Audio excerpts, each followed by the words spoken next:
Hi friends, இந்த வீடியோவில் principal component analysis அதில் இருக்கக்கூடிய லீனியர் அண்ட் நான் லீனியர் ஃபீச்சர்ஸையும் நம்ம வந்து ஃபைனலாக பார்ப்போம். ஸோ ஃபஸ்ட்டு பிரின்சிபல் காம்பனன்ட் அனாலிசிஸ்னால் என்ன, அதில் என்னெல்லாம் மெத்தட்ஸ் நம்ம யூஸ் பண்ணுறோம் அதெல்லாம் பார்ப்போம். ஸோ அது பார்க்குறதுக்கு முன்னாடி எக்ஸாம் பாயிண்ட் ஆஃப் வியூவில் நிறைய பேர் மெசேஜ் பண்ணுறீங்க. அது வந்து எப்படின்னா நமக்கு நான் ப்ரெடிக்ட் பண்ணி போட்டிருக்கிறது மோஸ்ட்டாக நமக்கு எக்ஸ்பெக்ட் பண்ணலாம். ஓகேவா? ஸோ நம்ம அண்ணா யூனிவர்சிட்டி எப்படி கேட்குதுலாம் தெரியல. மோஸ்ட் ஆஃப் த டைம் இப்போல்லாம் என்ன பண்ணுறாங்கன்னா இம்பார்ட்டண்ட் தவிர்த்துட்டு நிறைய டைம்ஸ் கேட்குறாங்க. ஸோ நம்ம என்ன பண்ணியிருக்கோம்னா சிலபஸ் ஓரியன்டாக தான் எடுத்திருக்கோம். ஹாஃப் சிலபஸ் கண்டிப்பாக கவர் ஆகுது. ஸோ அதுலேருந்து நமக்கு கொஸ்டின்ஸ் கண்டிப்பாக எக்ஸ்பெக்ட் பண்ணலாம். பட் நான் ஒன்று ரெக்கமெண்ட் பண்ணணும்னா எல்லார்ட்டையுமே அந்த கொஸ்டின்ஸ் போக வேற டாபிக்ஸ் இருக்குன்னா, நீங்க படிக்காம ஏதாவது டாபிக் இருக்குன்னா பேசிக் ஐடியா அது என்ன அப்படின்றதையாவது பார்த்துட்டு போங்க. அப்பதான் அதை வச்சு ஏதாவது எழுதுறதுக்கு நமக்கு முடியும். ஸோ பேசிக்கா அந்த டாபிக் என்ன அப்படின்றத பார்த்துட்டு போறது ரொம்ப நல்லது. Okay, so first lesson second லெசன்லாம் மோஸ்டா நமக்கு எக்ஸ்பெக்ட் பண்ணிடலாம். தேர்ட் லெசன் ஃபோர்த் லெசன், ஏன்னா அதெல்லாம் வந்து நமக்கு பிசிஐ ஓரியன்டா வருது. ஸோ இந்த தேர்ட் லெசன் ஃபோர்த் லெசன் இது ரெண்டுமே நமக்கு எப்படி இருக்குன்னா ஏஐ, அதாவது மிஷின் லேர்னிங் டெக்னிக்ஸ் வச்சு கிடைச்சிருக்காது ஃபுல்லாகவே. ஃபீச்சர் டிரான்ஸ்லேஷன் மெத்தட்ஸ் அது எல்லாமே. ஸோ என்ன டெக்னிக் வேணுமோ அவங்க கேட்கலாம். ஸோ ஃபர்ஸ்ட் லெசன் செகண்ட் லெசன்லாம் கேட்டுட்டாங்கன்னா எது கேட்டாலுமே ஓரளவு சிக்னல்ஸ் எல்லாத்தையுமே வச்சு நமக்கு ஜாயின் பண்ணி ஓவராலாக கொடுத்துடலாம். பட் தேர்ட் லெசன் ஃபோர்த் லெசனில் ஸ்பெசிஃபிக்காக கேட்குறாங்கன்னா நம்ம ஸ்பெசிஃபிக்காக தான் கொடுக்கணும். ஓகேவா? So that exam point of வியூவில் என்கிட்ட கேட்டால் ஒன்று தான் ரெக்கமெண்டேஷன். ஒன்று வந்து நீங்கள் எல்லா கொஸ்டின்ஸுமே பார்த்துருக்கணும். பட் ரொம்ப ப்ரையாரிட்டைஸ் பண்ணி படிக்க வேண்டியது நான் இம்பார்ட்டன்ட் கொடுத்துருக்கேன் அந்த டாபிக். நெக்ஸ்ட் செகண்ட் திங் வந்து வாட்ஸ்அப் குரூப்ல ஜாயின் ஆகாதவங்க அதுல ஜாயின் ஆயிக்கோங்க. ஸோ தட் நீங்க ஒரு மெசேஜ் அதுல கேட்குறீங்கன்னா இன்கேஸ் வேற யாருக்காவது டவுட் இருக்குன்னா அது அதுலேயே கிளியர் ஆயிடும். ஸோ அதனால அதுலேயே மெசேஜ் பண்ணுங்க. ஸோ டாபிக் உள்ள போலாம். Principal component analysis. So principal component அனாலிசிஸ்னா ஃபர்ஸ்ட் என்னன்றதை பார்ப்போம். ஸோ ஒரு அனாலிசிஸ் டெக்னிக் தான் ஃபீச்சர் எக்ஸ்ட்ராக்ஷன்ஸ்ல. So principal component analysis is a powerful statistical technique used for feature extraction and dimensionality reduction in various fields including brain computer interface systems. So principal component analysis வந்து ஒரு statistical technique, அதாவது powerful statistical technique. எதுக்கு நம்ம ஆக்சுவலா principal component analysis use பண்றோம்னா dimensionality குறைக்கிறதுக்கு. dimensionality இப்போ 3D ல இருந்து 2D க்கு நம்ம அதை கொண்டு வரோம்னா அதுல இருந்து நமக்கு ஃபீச்சர் டிரான்ஸ்லேட் பண்ணி ஆர் எக்ஸ்ட்ராக்ட் பண்ணி எடுக்கக்கூடியது ரொம்ப ஈஸியா இருக்கும். ஸோ தட் டைமென்ஷன் ரிடக்ஷனுக்கு தான் மோஸ்ட்லி அதை நம்ம யூஸ் பண்றோம். மோர் ஓவர் நம்ம ஃபீச்சரை வந்து எக்ஸ்ட்ராக்ட் பண்ணி எடுக்க முடியும் அப்படின்றது. So principal component analysis is a multivariate analytical method. Multivariate analytical method based on the linear transformation that is often used to reduce the dimensionality, so anga pathadha of the data to extract significant information from big data. So nama ஒரு bundle of data la irundhu namakku enna component வேணுமோ அதை extract பண்ணி எடுக்கிறதா extraction method. So அந்த extraction மெத்தட்ல இந்த principal component analysis எப்படி form ஆகுது அப்படின்றத கொடுத்துருப்பாங்க. To analyse the various structures. Principal component analysis identifies important relationships in our data. அதாவது certain data இருக்குன்னா அந்த டேட்டால இருந்து டைமென்ஷனாலிட்டி குறைச்சு நம்மளோட காம்பனன்ட் என்ன வேணுமோ அதை மட்டும் நம்ம எடுத்துப்போம். ஒரு குரூப் ஆஃப், இங்க பாருங்க இதை வந்து நம்ம அரேஞ்ச் பண்ணி கொடுத்துருப்பாங்க. இதுல வந்து மிக்சட் காம்பனன்ட்ஸ் இருக்கு. பிரின்சிபல் காம்பனன்ட் ரெண்டுன்னு இருக்கு. அதுல நமக்கு மிக்சட் காம்பனன்ட்ஸ் இருந்துச்சுன்னா அதை நம்ம என்ன பண்றோம், பிரின்சிபல் காம்பனன்ட் அனாலிசிஸ் பண்ணுச்சுன்னா நமக்கு கரெக்டா அரேஞ்ச் பண்ணி கொடுக்கும். ஓகேவா? சோ தட் நமக்கு அதுல ப்ரையாரிட்டைசேஷன் பண்ணி என்ன காம்பனன்ட் நமக்கு வேணும் அதை மட்டும் நம்ம எக்ஸ்ட்ராக்ட் பண்ணி எடுத்துக்கலாம். தேவையில்லாததை பேஸ்ட் ஆன் லோவர் ப்ரையாரிட்டி அப்படியே நமக்கு லெஃப்ட் பண்ணிடலாம். அவ்வளவுதான். அதுதான் பிரின்சிபல் காம்பனன்ட் அனாலிசிஸோட basic idea. So it identifies important relationships in our data, transforms the existing data based on relationships, and then quantifies the importance of these relationships so we can keep the most important relationships and drop the others. So important data நமக்கு என்ன component வேணுமோ அதை மட்டும் வச்சுட்டு அதை வந்து remove பண்ணிடும். இது பேசிக் ஐடியா. பிரின்சிபல் காம்பனன்ட் அனாலிசிஸ்னா பேசிக்கா என்னன்றதை பார்த்துட்டோம். ஓகேவா? ஸோ இப்போ இந்த பிரின்சிபல் காம்பனன்ட் அனாலிசிஸ்ல என்னெல்லாம் டெக்னிக்ஸ் நம்ம யூஸ் பண்றோம், என்னெல்லாம் ஸ்டெப்ஸ் நம்ம யூஸ் பண்றோம் அப்படின்றத பார்ப்போம். பிரின்சிபல் காம்பனன்ட் அனாலிசிஸ்னா பேசிக்கா உங்களுக்கு ஒரு வேர்டு தெரிஞ்சிரும்னா டைமென்ஷனாலிட்டியை ரெடியூஸ் பண்றோம், ஃபீச்சர் எக்ஸ்ட்ராக்ஷன் மெத்தட், ஃபீச்சர்ஸை டிரான்ஸ்லேட் பண்ணி எடுக்கிறோம். அது போக உங்களுக்கு இன் கேஸ் கான்செப்ட் மாதிரி இருந்துச்சுன்னா பிசிஐ டெக்னிக்ஸ் கொஞ்சம் லிங்க் பண்ணி அதை வச்சு எழுதுங்க. ஸோ இப்போ இதுல இந்த டயக்ராம்ஸ் மட்டும் பார்த்துக்கோங்க. அதே மாதிரி நோட்ஸ் வந்து நமக்கு இந்த பிசிஐல வந்து ஸ்ட்ரிக்டா இதுதான் நோட்ஸ் அப்படின்ற மாதிரி எதுவுமே இது வரைக்கும் ப்ரிடிக்ட் ஆகல. ஸோ சர்க்குலேஷன்ல இருக்குது 1 or 2 நோட்ஸ் வந்து எல்லாத்தையும் சர்க்குலேஷன் ஆயிட்டு இருக்கு. ஸோ அதை வச்சு நானும் ப்ரிப்பேர் பண்ணிட்டு இருக்கேன். அது போக நான் வேற ரிசோர்சஸும் ப்ரிஃபர் பண்றேன். பட் நீங்க வந்து இந்த கீ நமக்கு என்ன இருக்கு அப்படின்றது நமக்கு யாருக்குமே தெரியாது. ஸோ கீழே என்ன இருக்கோ அதுக்கு தான் ஆன்சர்ஸ் கொடுப்பாங்க. நம்ம அந்த டைம் சீரிஸ் மெத்தட்ல கூட நிறைய பேர் கேட்டீங்க இது படிச்சுட்டா மார்க் கிடைச்சிருமா. ஸோ கண்டிப்பா ஒரு 9 to 10 மார்க்ஸ்லாம் ஷுவரா கிடைச்சிரும். ஸோ மோர் ஓவர் கீழே இன் டர்ம்ஸ் ஆஃப் எக்ஸ்பிரஷன்ஸ் அப்புறம் வந்து ஏதாவது டயக்ராம்ஸ் இருக்குன்னா இருக்குன்னா அந்த டயக்ராம்ஸுக்கு மார்க் இருக்கலாம், அந்த எக்ஸ்பிரஷன்ஸுக்கு மார்க் இருக்கும். ஸோ நம்ம ஒரு 3 to 4 எக்ஸ்பிரஷன்ஸ் கொடுத்துருக்கோம். அது ரொம்ப காம்ப்ளிகேட்டடா போக வேண்டாம்னு சொல்லிட்டு ரொம்ப இம்பார்ட்டன்ட் எக்ஸ்பிரஷன்ஸ் கொடுத்துருக்கோம். ஸோ மோர் ஓவர் உங்களால எக்ஸ்பிரஷன்ஸ் நிறைய படிக்க முடியும். உங்களுக்கு டெக்ஸ்ட் புக்ஸ் ஏதாவது ரெஃபரன்ஸ்க்கு வச்சிருக்கீங்கன்னா அதையும் எழுதலாம், ஒன்றும் பிரச்சனை கிடையாது. ஓகேவா? ஸோ இப்போ இங்க நம்ம ஸ்டெப்ஸ் இன்வால்வ்டு ஃபார் பிசிஏ பார்ப்போம். So the following steps outline how PCA is applied to PCA's data. So பேசிக்கா ஒரு காம்பனன்ட்ல இருக்கக்கூடிய டேட்டாவை நம்ம டைமென்ஷன்ல ரெடியூஸ் பண்றோம். ஃபர்ஸ்ட் நமக்கு இந்த பிரின்சிபல் காம்பனன்ட்ல அனாலிசிஸ்ல என்ன பண்ணணும்னா, ஒரு டேட்டா இருக்குன்னா அந்த டேட்டாவை நார்மலைஸ் பண்ணணும், அதாவது ஸ்டாண்டர்டைஸ் ஃபார்மேட்டுக்கு கொண்டு வரணும். ஸோ ஃபர்ஸ்ட் ஸ்டெப் என்னன்னா ஸ்டாண்டர்டைஸ் த டேட்டா. ஸ்டாண்டர்டைஸ்னா மீன் சென்டரிங், ஒன்னு வந்து மீன் சென்டரிங், இன்னொன்னு வந்து நார்மலைசேஷன்ஸ். நார்மலைசேஷன்ஸ்னா என்னது, லார்ஜ் அமௌண்ட் ஆஃப் டேட்டா இருக்குன்னா அதை வந்து நமக்கு லைக் பிக் டேட்டா இருக்குன்னா அதை வந்து ஸ்மால் டேட்டாவா மாத்துறது, நார்மலைஸ்டு ஒரு பர்ஃபெக்ட் மீடியன் வேல்யூவா மாத்துறது தான். ஓகேவா? ஸோ மீன் சென்டரிங் எப்படி பண்ணணும்னா, subtract the mean of each feature. So ஃபீச்சர்ஸ்னா ஒரு சிக்னல்ஸ் நமக்கு என்ன வேணுமோ அது, each feature from the data to center the data around the origin. Subtract the mean of each feature from the data to center the data around the origin. Mean centering. So நம்ம என்ன பண்றோம், origin center the data வந்து like ஒரிக்க வாசிட்டீங்கன்னா புரிஞ்சிடும். Next வந்து normalization, scale the data such that each feature has unit variance.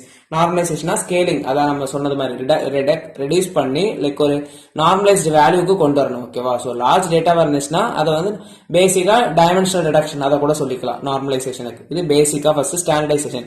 ஒரு perfect data வந்து நம்ம ஸ்டாண்டர்டைஸ்டு டேட்டாவை மாத்தணும். நெக்ஸ்ட் வந்து என்னன்னா கோவேரியன்ஸ் மேட்ரிக்ஸ், அதாவது காம்ப்யூட் கோவேரியன்ஸ் மேட்ரிக்ஸ். ஸோ இது பார்க்கறது முன்னாடி உங்களுக்கு இந்த டயக்ராம்ஸ் பார்த்துட்டீங்கன்னா உங்களுக்கு புரிஞ்சிடும். பேசிக்கா நமக்கு வந்து 4 ஸ்டெப் தான். ஒன்னு வந்து என்னன்னா கோவேரியன்ஸ் மேட்ரிக்ஸ் ஃபீச்சர்ஸ், அப்புறம் வந்து decomposition, transform features into principal components, keep important principal components based on eigen values. First வந்து கோவேரியன்ஸ் மேட்ரிக்ஸ் ஃபார் ஃபீச்சர்ஸ். இப்போ நம்ம கிட்ட m cross n மேட்ரிக்ஸ் இருக்குன்னு பாத்துக்கோங்க. m cross n னா m வந்து என்னன்னா நம்மளோட டேட்டா பாயிண்ட்ஸ். ஸோ நம்ம கொடுக்கக்கூடிய டேட்டா, நம்ம எடுக்கக்கூடிய சிக்னல்ஸ் ஞாபகத்தில் வச்சுக்கோங்க. அதுல இருக்கக்கூடிய ஃபீச்சர்ஸ், என்ன ஃபீச்சர்ஸ் வேணுமோ இருக்கலாம். ஓகேவா? அதுல என்னெல்லாம் ஃபீச்சர்ஸ் நமக்கு எக்ஸ்ட்ராக்ட் பண்ணணுமோ நிறைய ஃபீச்சர்ஸ் இருக்கும். n ஃபீச்சர்ஸ் இருக்கு, m டேட்டா பாயிண்ட்ஸ் இருக்கு. இப்போ இந்த m cross n நம்ம என்னவா மாத்துறோம்னா n cross n மாத்துறோம். n இங்க m. ஓகேவா? m cross n வந்து n cross n மாத்துறது தான் என்னது, கோவேரியன்ஸ் மேட்ரிக்ஸ். அதுதான் first step. Covariance matrix for ஃபீச்சர்ஸுக்கு கோவேரியன்ஸ் மேட்ரிக்ஸ் நம்ம ஃபைண்ட் பண்றோம். ஸோ ஃபைண்ட் பண்ணதுக்கு அப்புறம் என்ன பண்ணணும், டீகம்போசிஷன். டீகம்போசிஷனா கோவேரியன்ஸ் மேட்ரிக்ஸை ஈகன் வெக்டார்ஸ் அண்ட் ஈகன் வேல்யூஸா ஸ்பிளிட் பண்றது தான் டீகம்போசிஷன்.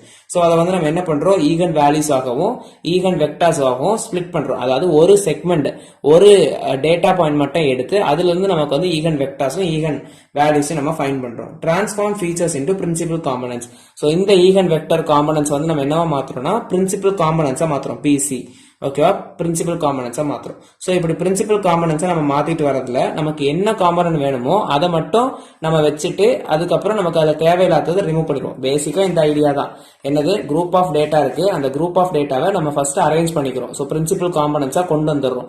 பிரின்சிபல் காம்பனன்ட் கொண்டு வந்துட்டு அதுல ஹையஸ்ட் ப்ரையாரிட்டி எது இருக்கோ அந்த டேட்டாவை வச்சுட்டு பேலன்ஸை நம்ம வந்து ரிமூவ் பண்ணிடுவோம். ஸோ தட் நமக்கு என்ன ஃபீச்சர் தேவையோ அதை நம்ம எக்ஸ்ட்ராக்ட் பண்ணி எடுத்திருப்போம்.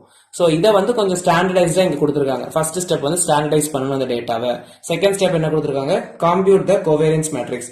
சோ கோவேரியன்ஸ் மேட்ரிக்ஸ் ஃபைண்ட் பண்றதுக்கு நமக்கு என்ன பண்றோம்னா இங்க ஒரு ஃபார்முலா யூஸ் பண்றாங்க. Covariance of x is equal to 1/n-1 x transpose x. ஓகேவா? இதை பாத்துக்கோங்க. The covariance matrix is calculated to understand how the features in the data are related to each other. ஓகேவா? நெக்ஸ்ட் வந்து பார்த்தோம்னா third step வந்து calculate the eigen values and eigen vectors. நம்ம அந்த டயக்ராம்ல பார்த்தது மாதிரி ஈகன் வேல்யூஸும் ஈகன் வெக்டர்ஸையும் ஃபைண்ட் பண்ணணும். So the covariance matrix is then decomposed to obtained it's eigen values and eigen vectors. So நம்ம டீகம்போசிஷன் பண்ணிட்டோம்னா நமக்கு ஈகன் வெக்டர்ஸும் ஈகன் வேல்யூஸும் ஃபைண்ட் பண்ணலாம் அப்படின்றத பார்த்தோம். இந்த ஈகன் வெக்டர்ஸ், ஈகன் வெக்டர்ஸ்னா வேற ஒன்றும் இல்லை, நம்மளோட பிரின்சிபல் காம்பனன்ட்ஸ். நம்ம அந்த டயக்ராம்ல பார்த்திருந்தோம்னா தெரிஞ்சிருக்கும். represents the direction of maximum variance. So maximum variance ஓட direction பத்தி சொல்லக்கூடியதா நம்மளோட principal component. ஓகேவா? while the eigen value indicate the magnitude of variance. So direction பத்தி சொல்றது வந்து என்னன்னா eigen vector tells about the direction of the maximum variance. Eigen value tells about the value, it tells about the magnitude of variance along these directions. So இது calculate the eigen vectors and eigen values. Next வந்து என்னன்னா இந்த eigen vectors eigen values நம்ம chart பண்ணணும். சார்ட்டிங்னா என்னது, arranging either from descending or from ascending. இங்க நம்ம descending ஆர்டர்ல அரேஞ்ச் பண்ணுவோம், higher to great lower, அதாவது prioritization பண்றதுக்கு. அப்போ இந்த eigen values and corresponding eigenvectors are sorted in descending order. The top k eigenvectors corresponding to the largest eigenvalue are selected. So eigenvector top அதுக்கப்புறம் largest eigenvalue இதை தான் நம்ம select பண்ணுவோம் prioritizationல. These eigenvectors forms the principal components. இந்த high priority இருக்கக்கூடியதான் நம்மளோட principal component form ஆகும். Next வந்து transformation of data. So the original data is projected onto the selected principal component. இந்த principal componentல தான் நம்மளோட original dataவை எடுப்போம். Resulting in a new set of features. So நமக்கு bundle of features வந்து நமக்கு ஒரு new data set, new features வந்து நமக்கு extract ஆகுது. That are linear combination of the original features. This transformation reduces the dimension. So in the transformation நமக்கு எப்படி இருக்கும், reduces the dimensionality of the data while returning most of the variance. So just read பண்ணிட்டு headings மட்டும் தெரிஞ்சிருச்சுன்னா அதை வச்சு நீங்க வந்து எழுதிடலாம் பாயிண்ட்ஸ். ஓகேவா? ஸோ நெக்ஸ்ட் நம்ம பார்த்தோம்னா இதை வந்து ஒரு எக்ஸாம்பிள் சினாரியோல எக்ஸ்பிளைன் பண்ணுவோம். ஸோ பேசிக்கா ஃபர்ஸ்ட் பிசிஏனா என்னன்னு கொடுத்தோம், அதுல என்னெல்லாம் ஸ்டெப்ஸ் இருக்கு, அதுல என்னெல்லாம் ப்ரொசீஜர்ஸ் பார்த்தோம். இப்போ இதை வச்சு ஒரு எக்ஸாம்பிளோட நம்ம எக்ஸ்பிளைன் பண்ணுவோம். ஸோ இது தேர்ட் பேஜ் ஃபில் பண்ணிடலாம் நமக்கு. அப்போ எக்ஸாம்பிள் ஒர்க் ஃப்ளோ எப்படி இருக்குன்னு பார்ப்போம். ஃபர்ஸ்ட் என்ன பண்ணணும், ஒரு டேட்டாவை கலெக்ட் பண்ணுவோம். பேசிக்கா ஃபுல் ஐடியாவே நம்ம கொடுக்குறோம். ஸோ டேட்டாவை கலெக்ட் பண்றோம். Gather EEG data from multiple electrodes while the subject performs different tasks. So பேசிக்கா EEG சிக்னல் அக்யூசேஷன் அதுதான் டேட்டா கலெக்ஷன் கொடுத்துருக்காங்க. அது கொடுத்ததுக்கு அப்புறம் நம்ம என்ன பண்ணுவோம், ப்ரீ ப்ராசஸ் பண்ணுவோம். ஆம்பிளிஃபயர்ஸ் அண்ட் ஃபில்டர்ஸ்லாம் யூஸ் பண்ணி அதுல இருக்கக்கூடிய நாய்ஸ் அதெல்லாம் ரிமூவ் பண்ணி கிளியர்டு சிக்னல் வந்து கொடுப்போம். ஸோ அந்த சிக்னல் வந்து தான் நம்ம என்ன பண்ணுவோம், நம்மளோட ஃபீச்சர் எக்ஸ்ட்ராக்ஷன், அதுதான் தேர்ட் ஸ்டெப். அப்ப அந்த ஃபீச்சர் எக்ஸ்ட்ராக்ஷன்ல நம்ம என்ன டெக்னிக் யூஸ் பண்றோம்னா பிரின்சிபல் காம்பனன்ட் அனாலிசிஸ் அப்ளை பண்றோம். அப்ப அப்ளை பண்ணும்போது நமக்கு அங்க என்னெல்லாம் ஸ்டெப்ஸ் நடக்கும், ஃபர்ஸ்ட் ஸ்டாண்டர்டைசேஷன் பண்ணணும், அப்புறம் கோவேரியன்ஸ் மேட்ரிக்ஸ் ஃபைண்ட் பண்ணணும், அப்புறம் ஈகன் வேல்யூஸையும் ஈகன் வெக்டார்ஸையும் ஃபைண்ட் பண்ணணும். தென் அதுல இருந்து நமக்கு ப்ரையாரிட்டைஸ் பண்ணி நம்மளோட மேக்ஸிமம் பிரின்சிபல் காம்பனன்ட் சூஸ் பண்ணி அந்த பிரின்சிபல் காம்பனன்ட்ல நம்மளோட ஒரிஜினல் டேட்டாவை மோல்ட் பண்ணி கொடுத்துருவோம். ஓகேவா? சோ இது நமக்கு ஃபீச்சர் லைக் எக்ஸ்ட்ராக்ஷன். தென் ஃபீச்சர் செலக்ஷன், அதுல இருந்து நமக்கு என்ன ஃபீச்சர் செலக்ட் ஆகுதுன்றத பார்க்கணும். The transformed data are used as features for subsequent machine learning models. அதாவது அந்த எக்ஸ்ட்ராக்ட் பண்ண அந்த ஃபீச்சர்ஸை வச்சு நமக்கு என்ன அவுட்புட் நடக்கணும், இல்ல என்ன ஃபங்க்ஷன் ஆப்ரேட் ஆகணும் அப்படின்றத பண்ண வைப்போம். அதுதான் feature selection. Model training. So model training, train a classifier or regression using the principal components as input features. So இந்த செலக்ட் பண்ண அந்த ஃபீச்சரை வச்சு நமக்கு ஒரு மாடலை ட்ரெயின் பண்ண முடியும். ஓகேவா? நெக்ஸ்ட் வந்து என்ன, வேலிடேஷன். ஸோ வேலிடேஷன் எந்த ஒரு ப்ராசஸ் இருந்தாலுமே ஃபைனலா வேலிடேட் பண்ணணும். அப்போ validate the model using separate validation data to access performance. ஓகேவா? வேலிடேஷன் ஆஃப் மாடல், அந்த மாடல் கரெக்டா பெர்ஃபார்ம் ஆகுதா அப்படின்றத பார்க்கணும். ஓவராலா கதை தான், ஒரு எக்ஸாம்பிள் சும்மா கொடுக்குற மாதிரி கொடுக்கணும். ஸோ பிரின்சிபல் காம்பனன்ட் அனாலிசிஸ்னா என்ன பேசிக்கான ஐடியா, ஸோ தட் அதுல நமக்கு எப்படிலாம் லைக் காம்பனன்ட் டயக்ராம்ஸ் கொடுத்துருப்போம். அதுல 4 ஸ்டெப் இருக்கு மேஜரா, அந்த 4 ஸ்டெப்பையும் எக்ஸ்பிளைன் பண்ணி அதுக்கப்புறம் அதுக்குள்ள ஒர்க் ஃப்ளோ டயக்ராம் கொடுத்துருப்போம். தென் ஒரு எக்ஸாம்பிள் கொடுத்துட்டு அந்த எக்ஸாம்பிளோட ஒர்க் ஃப்ளோ எப்படி இருக்கும் அப்படின்றத கொடுத்துருக்கோம். இனி நமக்கு இதுல வந்து இந்த டாபிக்கை தனியாவும் கேட்கலாம், இதுல மிக்ஸ் பண்ணியும் கேட்கலாம். சோ தட் லைக் ஒரு கொஸ்டின்ல இன்னும் ஆட் பண்ணி செகண்ட் கொஸ்டினா கேட்கற மாதிரி கேட்கலாம். இது என்னன்னா லீனியர் காம்பனன்ட் அனாலிசிஸ் அண்ட் நான் லீனியர் காம்பனன்ட் அனாலிசிஸ். இது பேசிக்கா ரொம்ப சிம்பிள் டாபிக். நம்ம நியூரல் நெட்வொர்க்ஸ்ல யூஸ் பண்ணுவோம். நியூரல் நெட்வொர்க்ல என்னது, நமக்கு ஒரு இன்புட் லேயர் இருக்கும் அண்ட் அதுல இருந்து நமக்கு ஒரு ஹிடன் லேயர் இருக்கும், அதுல இருந்து நமக்கு அவுட்புட் லேயர்ஸ் வரலாம். இது நியூரல் நெட்வொர்க்ஸ் நம்ம ஃபார்ம் பண்ணிருப்போம், அதே தான் இங்க டயக்ராம். சோ லீனியர் காம்பனன்ட் அனாலிசிஸ்னா ஆட்டோ என்கோடரா ஆக்ட் ஆகுது, வேற ஒண்ணும் இல்ல. நம்மளோட இது வந்து இன்புட் லேயர். ஓகேவா? So input layer x1 x2 x3 etcetera up to xd வரைக்கும் எடுத்திருக்காங்க. இது இன்புட் லேயர். சோ இன்புட் லேயர்ல இருந்து நெக்ஸ்ட் லேயருக்கு போகுது. நெக்ஸ்ட் லேயர் வந்து என்னது, நம்மளோட ஹிடன் லேயர். அந்த ஹிடன் லேயர்ல இருந்து நெக்ஸ்ட் லேயர் போறது வந்து என்னன்னா நம்மளோட அவுட்புட் லேயர். சோ இப்படி 3 லேயர்ஸ் ஃபார்ம் ஆயிருக்கு. சோ இந்த 3 லேயர்ல நமக்கு ஹிடன் லேயர் தான் நம்மளோட பேசிக் காம்பனன்ட் எடுக்கிறாங்க, அதுதான் நம்மளோட அவுட்புட் லேயர்னு எடுக்கிறாங்க. அது எப்படி ஃபைண்ட் பண்றாங்கன்னா, ஃபர்ஸ்ட் வந்து நமக்கு நார்மலா ப்ராசஸ் எல்லாமே நடக்கும். நம்மளோட இன்புட் லேயர்ல இருந்து next layer to next layer, normal process. அது என்னது, நம்ம என்னெல்லாம் யூஸ் பண்றாங்கன்னா கிரேடியன்ட் டிசென்ட். அப்புறம் வந்து அங்க ரீச் ஆனதுக்கு அப்புறம் நம்ம என்ன பண்ணுவோம், எரர் இருக்கான்னு செக் பண்றதுக்கு நம்ம என்ன யூஸ் பண்ணுவோம், பேக் ப்ரொபகேஷன் டெக்னிக்ஸ் எல்லாமே யூஸ் பண்ணுவோம். அதெல்லாம் யூஸ் பண்ணி ஃபைண்ட் பண்ணதுக்கு அப்புறம் நம்மளோட அவுட்புட் லேயரை மட்டும் ரிமூவ் பண்ணிட்டாங்கன்னா நமக்கு கிடைக்கக்கூடிய அந்த லேயர் தான் என்னன்னா நம்மளோட பிரின்சிபல் காம்பனன்ட் அப்படின்றத எக்ஸ்ட்ராக்ட் பண்ணி எடுப்பாங்க. சோ இதுதான் லீனியர் காம்பனன்ட் அனாலிசிஸ். சோ இப்ப பாயிண்ட்ஸ் பார்ப்போம். A simple 3-layer linear neural network trained as an autoencoder. So 3 layers இருக்கு, இது லீனியருக்கு. Pattern of data is presented to both input and output layers and the full network is trained. Input layer output layer pattern of data கொடுத்து processing பண்ணி நமக்கு training நடந்து முடிஞ்சிருது. By gradient டெசன்ட்ரான் for instance by back propagation. So gradient டெசன்ட்ரான் and back propagations நடந்து errors எல்லாம் இருக்கா, லைக் எரர் பேக் ப்ரொபகேஷன்ஸ் அந்த டெக்னிக்ஸ்லாம் யூஸ் பண்ணி நமக்கு என்னெல்லாம் ப்ராசஸ் நடக்கணுமோ அதெல்லாமே பண்ணிடும். பண்ணதுக்கு அப்புறம் after the network is trained the top layer is discarded and the linear hidden layer provides the PC. So நம்ம ப்ராசஸ் எல்லாம் முடிஞ்சதுக்கு அப்புறம் ஃபைனல் லேயர் அவுட்புட் லேயரை ரிமூவ் பண்ணிட்டோம்னா நமக்கு இன்டீரியர்ல இருக்கக்கூடிய அந்த ஹிடன் லேயர் தான் நம்ம என்னன்னு சொல்லுவோம்னா பிரின்சிபல் காம்பனன்ட் லேயர்னு சொல்லுவோம். இதே இன் டர்ம்ஸ் ஆஃப் நான் லீனியர் காம்பனன்ட் அனாலிசிஸ்ல பார்த்தோம்னா சேம் ப்ராசஸ் தான் எல்லாமே, பட் இங்க வந்து 5 லேயர்ஸ் இருக்கும். ஹிடன் லேயர்ஸ் வந்து இன்க்ரீஸா இருக்கும். ஒன்னு வந்து நான் லீனியர், இன்னொன்னு லீனியர், இன்னொன்னு நான் லீனியர். ஆக்சுவலா அது எப்படின்னா நமக்கு வந்து லார்ஜ் டேட்டா செட் நம்ம கொடுக்குறோம் அப்படின்ற மாதிரி. ஸோ லைக் இப்ப சேம் கான்செப்ட் தான். டாப் 2 லேயரை நம்ம இங்க வந்து ரிமூவ் பண்ணிடுவோம். ப்ராசஸ் நடந்ததுக்கு அப்புறம் டாப் 2 லேயரை நம்ம ரிமூவ் பண்ணிட்டோம்னா நம்மளோட இன்னர் இந்த லீனியர் லேயர் தான் நம்மளோட பிரின்சிபல் காம்பனன்ட் சொல்லுவோம்.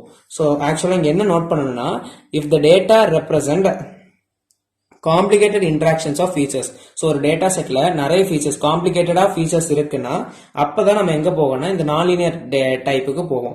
ஸோ தென் த நான் linear subspace may be a pure representation and linear subspace may be a poor representation and non-linear components may be needed. நம்ம வந்து நான் லீனியர் டெக்னிக்கு போவோம். பேசிக் சேம் கான்செப்ட் தான். என்ன பண்றோம், ஹிடன் லேயர்ஸ் மட்டும் இன்க்ரீஸ் ஆயிட்டு போகுது. எப்போ நம்மளோட டேட்டால இருக்கக்கூடிய ஃபீச்சர்ஸ் வந்து ரொம்ப காம்ப்ளிகேட்டடா இருக்கிற சமயத்துல இப்படி இந்த இதுக்கு ரெக்கமெண்ட் பண்ணுவாங்க. எதனாலனா லீனியர் வந்து இன்சஃபிஷியன்டா இருக்கும். So such leads to a 5 layer network. So 5 layers இருக்கும் இங்க. அதுல டாப் 2 லேயரை ரிமூவ் பண்ணிட்டோம்னா நமக்கு நம்மளோட பிரின்சிபல் காம்பனன்ட் கிடைச்சிரும். அதாவது ஃபீச்சர் வந்து எக்ஸ்ட்ராக்ட் ஆயிடுச்சு அப்படின்றத சொல்லலாம். ஸோ இதெல்லாம் தான் பேசிக்கா நமக்கு பிரின்சிபல் காம்பனன்ட் அனாலிசிஸ் கேட்டாங்கன்னா எழுத வேண்டியது. ஸோ பிடிச்சிருந்துச்சுன்னா லைக் பண்ணுங்க, ஃப்ரெண்ட்ஸுக்கும் ஷேர் பண்ணுங்க, கண்டிப்பா யூஸ்ஃபுல்லா இருக்கும். சப்ஸ்கிரைப் பண்ணிக்கோங்க. தேங்க்யூ.